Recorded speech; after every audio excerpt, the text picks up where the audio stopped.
Hello and welcome to CVT Reviews.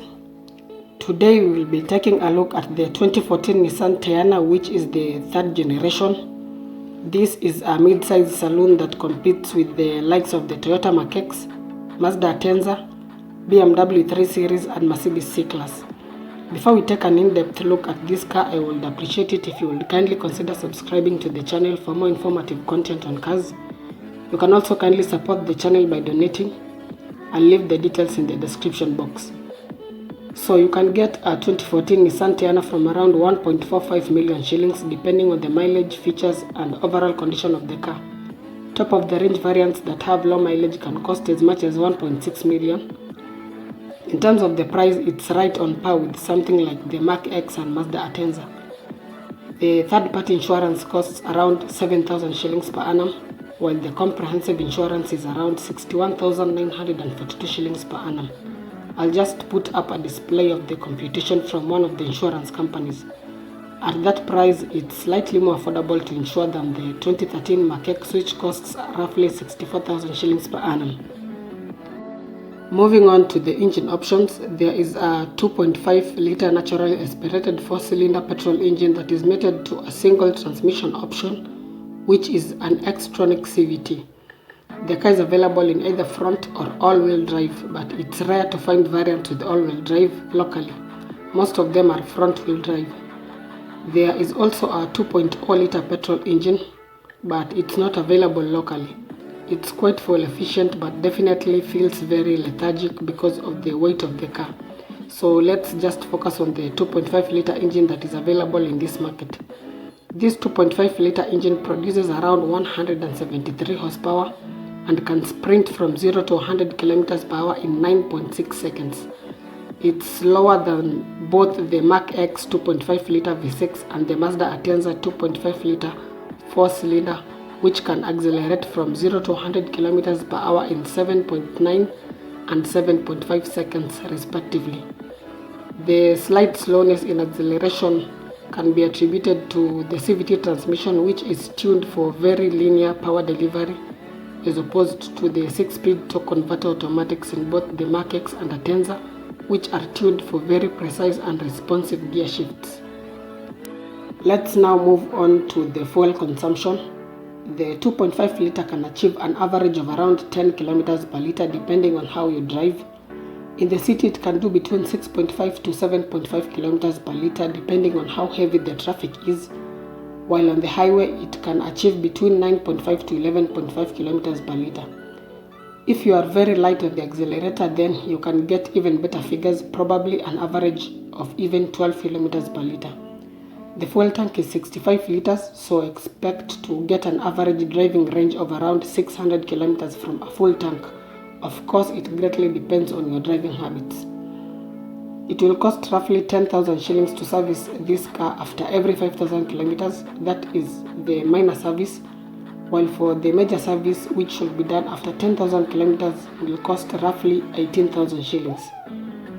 In terms of the carb weight, this car weighs around 1,470 kilograms. It's lighter than the Kshs by 80 kgs and heavier than the Atenza by 40 kgs. The ground clearance is about 135 millimeters, which is not good. In fact, with 4 passengers on board, it will get even worse, so it may be important to modify the ground clearance, otherwise you may end up scratching the underside of the car. The Kshs has a ground clearance of around 155 millimeters, so it's slightly better than this Teana. Some of the optional features you can get with this car include a sunroof, cruise control, a navigation, Bluetooth connectivity, a memory electric driver's seat, leather seats, automatic lights and wipers, heated front seats and an automatic rear view mirror. You can also get a Bose audio system, so it's quite a well-kitted vehicle. This is one car that is supremely comfortable. The zero-gravity seats feel plush and very comfortable. The cabin feels isolated and very quiet even when the car is on the move. In fact, in terms of sheer comfort, it beats both the Kshs and Mazda Atenza. It's a seriously comfortable cruiser. Exterior-wise, I think it looks quite good. It certainly has a premium and expensive look. The wide chrome grille adds an upscale look to it. Daytime running lights would have made it look even better. At the back there are LED combination tail lamps and dual exhaust pipes which give it a sporty look. When viewed from any angle, it looks like a big executive saloon. Moving on to the interior, you can get it in either a black or beige interior. The beige interior particularly makes the car have an airy feel. It's a very spacious car. It feels wide. It can definitely accommodate 3 passengers at the back with no problems at all. The hump on the floor is not that obtrusive. There are also 2 AC vents to keep the passengers at the back cool. In general, everything is well laid out ergonomically, from the front center armrest to the cup holders, AC controls and infotainment system. So I doubt you will have anything to complain about. Now, when it comes to the driving dynamics, this is where both the Mazda Atenza and Mach-X beat this Nissan Teana.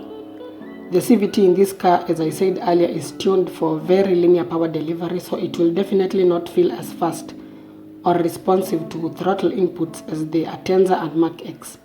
This is a car that is suitable for comfortable long distance cruising. Once it gets up to speed and you maintain a speed of around 100 km per hour, it gets very quiet, and even the droning sound associated with the CVT is no longer perceptible.